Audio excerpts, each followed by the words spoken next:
We begin with the devastating impact Ida left on the Northeast. At least 62 people have now died from the storm, most of them in the area between New York City and Philadelphia. Floodwaters and tornadoes caused widespread damage. 23 people died in New Jersey, 17 in New York, and 2 in Pennsylvania. Many were trapped in their cars and their neighborhoods for hours on end, with hundreds rescued from their homes across the region. Things are still not back to normal this morning. The cleanup is still ongoing, and roadways and public transport are feeling the impact. Dozens of people will also not be able to return to their homes. Check out this video from Manville, New Jersey. A home in the floodwaters caught fire. No one was there at the time. Also in New Jersey, this dangerous funnel cloud in the town of Mullica Hill, just south of Philadelphia, flattening homes there. The National Weather Service now confirms that there was an EF3 tornado there with winds peaking at 150 miles an hour. NBC News reporter Gary Grumbach is there in Mullica Hill. So, Gary, first of all, tell us, what kind of damage are you still seeing there this morning?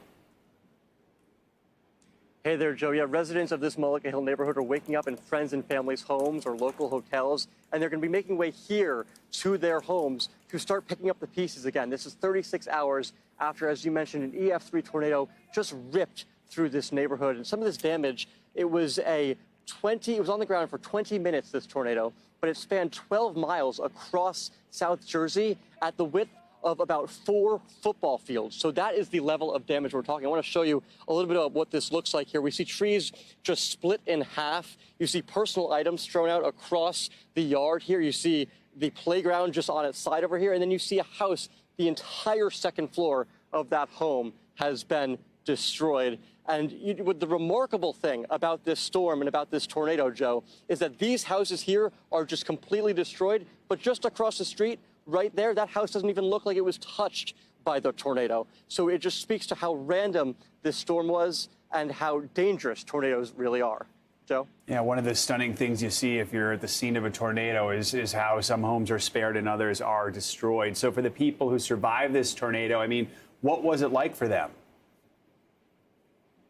It was just absolute fear. And as a tornado comes, you don't have a whole lot of time to prepare. So people in this neighborhood got to their basements if they could, if they had a basement, got to their basements and brought with them whatever they immediately thought of, their pets, their cats, their dogs, a little bit of food or water, but not a whole lot more than that, because you never think a tornado is going to hit your house, one, and you never think it's going to destroy your house. So they did not necessarily bring everything with them that they would have needed. And that's what we're seeing scenes here of dressers just out on the side of these homes, clothes across the yard, and personal effects just everywhere in this neighborhood. Here's what one woman had to say about what she saw. Everything was just crashing down on us. The light was shining through. There was nothing over us. Our whole 2-story house just crumbled around us. Now, there is some good news coming out of this Mullica Hill neighborhood. There were no injuries and no casualties reported from this neighborhood. However, as you mentioned, 23 people did die in the state of New Jersey, mostly due to rising floodwaters. Yeah, Gary, quickly, there's damage across New Jersey from Ida. What kind of help does the state need? So on the federal level, Governor Murphy said yesterday that he's going to be submitting a declaration for emergency help. That's going to get funds from the federal level into New Jersey. But on the community level, it is remarkable to see, we talk about Mr. Rogers, always look for the helpers after this emergency and after any sort of emergency. And that's what we're seeing here with piles of cases of water, buckets from Lowe's and Home Depot, and some canned goods as well for the neighborhood. Joe? All right, all of that in need. Gary, thanks for your reporting. Appreciate it.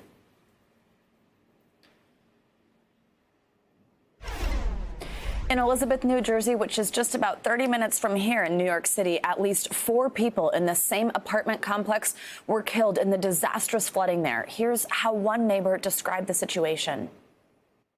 All you hear is help, I'm stuck, I need help, can y'all please help? It's like you was just watching people die and you just couldn't do nothing about it. It's just something I'm going to always remember. Joining us now is the mayor of Elizabeth, New Jersey, J. Christian Bolwage. Mayor, thank you so much for joining us this morning. on what is unfortunately just a devastating morning, I know, for your community. I mean, that account we just heard from a neighbor is just devastating. It's actually hard to believe that that is just right here in New Jersey. So first, I mean, how's your city doing? I understand yesterday police were going door to door to essentially do wellness checks on the 600 people that live at that apartment complex. But how are you guys doing? Our challenge now, Savannah, is to house 600 people. 275 units are uninhabitable. I've worked with Senator Menendez and Senator Booker and Congressman Series, and HUD is going to provide 275 temporary permanent vouchers for up to a year. Currently, hundreds of people are now in our sports arena at the high school on temporary cots. We have some in hotels. And our challenge going forward is to make sure that these survivors have housing. Our hearts go out to the 4 people, a male and female in their 70s and a male and a female in their 30s, who were in the same apartment, number 104, right near the river, who succumbed to the water. Absolutely. Our hearts are with them as well. Mayor, there's been so much talk about how much rain came down in such a short period of time, especially, of course, in places like you just mentioned, this apartment complex next to a river, really impacted by that. How taken by surprise were people? I mean, people are in their apartments still because they don't realize how bad it's going to be. Is there anything different that could have been done to prepare, or anything we can do differently moving forward to keep people safe in extreme weather events like this? My neighbor has a rain bucket, and that rain bucket measured 12.5 inches. While that's not scientific, I can tell you that the floodwaters at the complex, as well as the fire headquarters across the street, reached 8 to 10 feet higher than the bed of the river. And going forward, this site was a flood control mitigation process that was done in the 60s and 70s by the Army Corps of Engineers. And at that time, they informed the city council and the mayor that this mitigation process would work for about 50 years. And now we're on that 50-year mark. This area used to regularly flood in the 60s and 70s. The Army Corps of Engineers mitigation process eliminated that. And this is the first tragedy of flooding that this city has seen in this neighborhood for 50 years. And Mayor, what do you think that means needs to be done next? I mean, what is preparation? What is recovery going to look like? And how do we make sure that something like this doesn't happen again? I mean, is it a complete rebuilding of the infrastructure system? Well, climate change is going to adversely impact this river going forward. The construction that occurred upstream, the current of the river flowing through a cement flume, was really difficult to handle. And going forward, unfortunately, I think there'll be more flooding in low-lying cities like the city of Elizabeth, unless there's an investment of hundreds of millions of dollars to widen rivers and take back some property along the rivers in order to have some wetlands. After an event like this, I really do hope that climate change and what we need to be doing stays a part of the conversation. Mayor Bulwage, we are thinking of your city this morning, Elizabeth, New Jersey. Thank you for joining us. On the Gulf Coast, where Hurricane Ida hit earlier this week, recovery efforts are still underway in the sweltering heat. More than 80% of New Orleans remains without power. Lines for water and fuel stretch around the block in many places. Later today, President Biden will tour the damage there and other hard-hit parts of southern Louisiana. In that state, 9 people have died. Entire communities are still flooded. NBC News correspondent Ellison Barber has been covering it for us all week long. She joins us from New Orleans with the latest. Ellison, good morning. Sounds like power is slowly being restored to more parts of the city. Every time we've checked in with you this week, you've pretty much been in the dark. What are you seeing now? Yeah, in New Orleans, they say they've restored about 13% of power as of yesterday evening at 5 p.m. Statewide, they say about 16% of the power is back. It's sporadic. In some neighborhoods, you'll see a store here or there with lights, and then just a couple feet away, the other one is still out. The CEO of New Orleans Entergy, the big energy company, they say that they finished damage assessments yesterday, and they expect to have a better time frame, a better timeline for customers in terms of when they might see their lights come back on sometime this morning. But we've heard across the state that it could take really quite a while in some of the hardest hit areas. In Baton Rouge, that's the only place we have kind of an official estimation, and officials there, they say that they think that that power should largely be back on next week as of Wednesday. Everybody else, though, still waiting to hear exactly when. In St. Charles Parish, they've said that power could be out there for at least a month. We were at one of the FEMA and National Guard distribution centers yesterday where people from all over had come to try and get a little bit of ice, a little bit of food, and a little bit of water. Listen to what one person told us. I'm driving around on that much gas with no gas can. Got money, but you can't spend it because it's on a card. How long can you make do like this? I'm a survivor. I'm a survivor. We're going to do this one way or the other. And that man, he is from Kenner, Louisiana. That's in Jefferson Parish, a particularly hard-hit area. His home, he was there with his wife of 40 years, his 3 children. A tree collapsed on their house. The roof caved in. They thankfully all got out safely. They came to New Orleans to stay in a friend's home, a friend who had evacuated.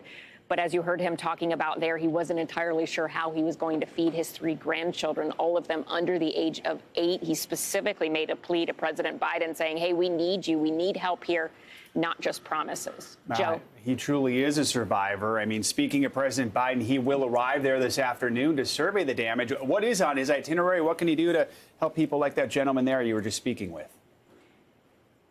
Yeah, so we know that he's going to be taking a look at the damage. We expect him to get an aerial view of the damage and meet with state and local officials. Beyond that, we don't know exactly what his day will look like, but I've spoken to a lot of people who are eager to see him here. They're hoping that it gets them attention because the power being out, it's easy to look around New Orleans and think, oh, things aren't that bad here. But when you look at people's faces, you see really what they are dealing with. It is a heat wave. It is dangerously hot here. Not only do people need their power back on just for comfort, but you have people who have medicine that has to be refrigerated. They are running out of the provisions they had. People are in a really bad situation here. They want to know when they're going to have their power back, and they want to see more power back on quickly. They're hoping President Biden being here gets more attention and helps move things a little bit quicker. Joe. All right, Ellison, thank you for your reporting. Appreciate it. We've kept meteorologist Bill Cairns busy the last couple of weeks tracking all this extreme weather. Let's check back with him. Get a look at your morning news now weather and weekend forecast. Hey, Bill, good morning. Hey, good morning, guys. So, yes, we are watching 2 areas of the country that were heavily impacted by extreme weather events. And thankfully, the Northeast is the one that gets the prize. Yesterday was a beautiful, clear day. Great for all the crews to get out there and do the water rescues along the rivers that were still swelling. But now those rivers have come down, and today is going to be equally as clear, and there's no rain in the forecast. So a lot of the rivers have come down dramatically. The areas in central and northern New Jersey, you still see a couple of those maroon colors, pinkish. Those are still major flooding on those rivers. But the Raritan River, which is we were showing you pictures yesterday of, the one that went through Somerset County with record flooding, has come down, and it's going to be out of major flood stage shortly. The Passaic River is a slower moving river through northern Jersey, so that one's going to take a couple days still to crest, and we still will have additional damage on that river. All the rest of the rivers have come down considerably, and that situation will be improving. So let me take you through the ingredients of this disaster. So the highest rainfall totals were just north of Philadelphia, and of course those rivers flowed down towards Philadelphia, which is why Philadelphia had such horrific flooding yesterday. And then all that through New York City, up through Connecticut, and even southern portions of Rhode Island. Rainfall totals from 9 to 8 to 7. You get the idea. Incredible rainfall rates with that torrential rain and thunderstorms that came through. And the climate connection is we know that for every 1 degree we warm the atmosphere can actually hold more water, 7% more. Since the pre-industrial time, 1880s, so far we have warmed our planet almost 1 degree Celsius. So we are allowing the atmosphere to hold even more. And with the projections that we're going to end up at least 2 degrees warmer, maybe even warmer than that if we don't start curbing our emissions, you could get the idea. We're going to get more of these extreme events. So the rain and snowstorms are going to be larger. They're going to be able to hold more moisture. And it's not distributed evenly. From the study that was presented since 1958, this is a climate science special report, the Northeast and the Great Lakes are actually seeing the highest increase in extreme precipitation events. And that really fits what we just saw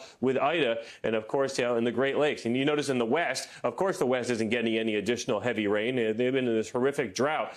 So we'll continue to watch that in the Northeast and the recovery. As far as Ida goes, there's no relief in New Orleans this time of year. It's still summer. It's still 101 this afternoon. Into the holiday weekend, 91, 91, 90 degrees with the heat in D.C. around 100. There's still over 800,000 people without power. So we are at the peak week of hurricane season. There's always systems to track this time of year. Of course, the one closest to us we're a little concerned with down there in the Western Caribbean, but that's not expected to develop anytime soon. Hurricane Larry should become a major, powerful hurricane in the days ahead. But I'm happy to report, guys, this one is likely going to be a fish storm. What we call fish storms is ones that never hit land. And we'll have to watch Bermuda carefully, but the East Coast is safe from Larry. Just some large waves the middle to end of next week. So we do get a little bit of a reprieve here, but we still have a long ways to go in hurricane season. September and October are typically the two most active months. All right. Let's hope for more of those fish storms. Bill, thanks for everything this week. We appreciate it. Thank you, Bill. Now, debate is intensifying this morning after the Supreme Court declined to block a controversial abortion law in Texas known as a fetal heartbeat bill. Now, the court's majority said the order doesn't rule whether this bill is constitutional, leaving the door open for it to potentially be struck down in the future. But in the meantime, it becomes one of the most restrictive in the country, and abortion rights activists are gearing up to fight back, especially with the future of Roe v. Wade at stake. NBC News correspondent Katie Beck reports. A divided Supreme Court decision causing more divide across the country. Everyone deserves to have the ability to decide if and when to carry a child. A late-night 5-4 vote allows the country's most restrictive abortion law to stand in Texas. Justices denying the request to block the law, saying abortion providers failed to make their case that the court should step in. The law forbids abortions after cardiac activity is detected, typically at 6 weeks, and allows citizens to sue anyone who assisted someone to get an abortion after that time.